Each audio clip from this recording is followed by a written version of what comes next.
Maskini Benedetta aliwafungia kisha akameza funguo kwa hasira. Karibu katika simulizi ambayo itakushtua na kukutoa machozi. Pengine itakukumbusha kitu katika maisha. Hasira, hasara, wahenga walisema. Mimi ni Alexander Scott Rizzi. Benedetta alikuwa msichana mrembo sana aliyepindukia. Alikuwa msanii wa kizazi kipya ambaye nyimbo zake zilikuwa zinapendwa sana na mashabiki wengi. Kila alipotoa wimbo mpya ulikuwa unapokelewa vizuri sana na una trend kinoma noma. Kwa ufupi, Benedetta alikuwa star mkubwa wa maisha yake. Yalikuwa yanaonekana kwenda vizuri sana. Benedetta alikuwa na kila kitu ambacho watu wengi walikiamini na kukitamani. Alikuwa na umbo zuri, ngozi laini, nywele nzuri na sura ya kuvutia. Mwili wake ulikuwa wa kuvutia sana. Ule mwili wenye nyama kidogo ulikuwa unamfanya aonekane wa kuvutia zaidi jukwani na hata nje ya jukwaa. Mbali na umaarufu wake, Benedetta alikuwa na mpenzi wake aliyeitwa Amani.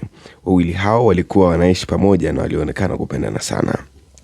Kwa nje kila kitu aliona kama ni wanandoa tu wenye furaha, na hakuna aliyedhani kama kuna tatizo lolote kwenye uhusiano wao. Lakini siku moja ambayo ilibadilika ghafla, ilikuwa ni siku ambayo Benedetta alikuwa ameenda kufanya show ya muziki kama kawaida yake. Wakati akiwa bado kwenye maandalizi ya show, rafiki yake wa karibu aliwaandikia ujumbe haraka. Ujumbe ule ulimwambia kuwa amemuona Amani akiwa na mwanamke mwingine na walikuwa wakielekea nyumbani kwa Benedetta.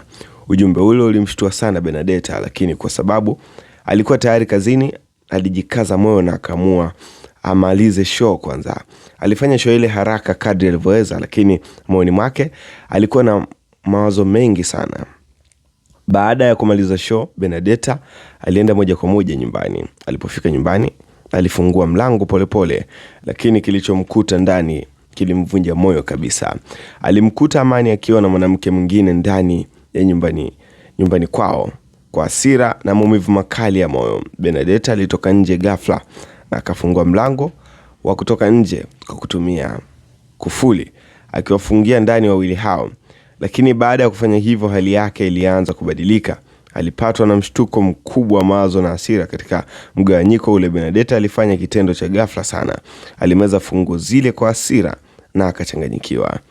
Baada ya muda mfupi alianza kujisikia vibaya sana. Alianza kuomba msaada, lakini ndani kulikuwa na wale wawili waliokuwa wamefungiwa na hakuweza kutoka haraka. Hakuwa na mtu mwingine wa karibu wa kumsaidia. Dakika zikapita, zikageuka saa. Hatimaye Benedetta alianguka chini ya nyumba ile akiwa hana nguvu, akapoteza maisha hapo hapo. Baadaye mlango ulipovunjwa na wawili hao wa ndani walipotoka, walimkuta Benedetta tayari amepoteza maisha. Mwili wake ukapelekwa hospitali kwa uchunguzi. Madaktari walipofanya uchunguzi waligundua kuwa funguo alizozimeza zilikama kwenye kusababisha madhara makubwa kwenye mwili wake, jambo lilosababisha kifo chake. Umejifunza nini kutoka katika simulizi hii? Mimi ni Alexander Scott Rizzi.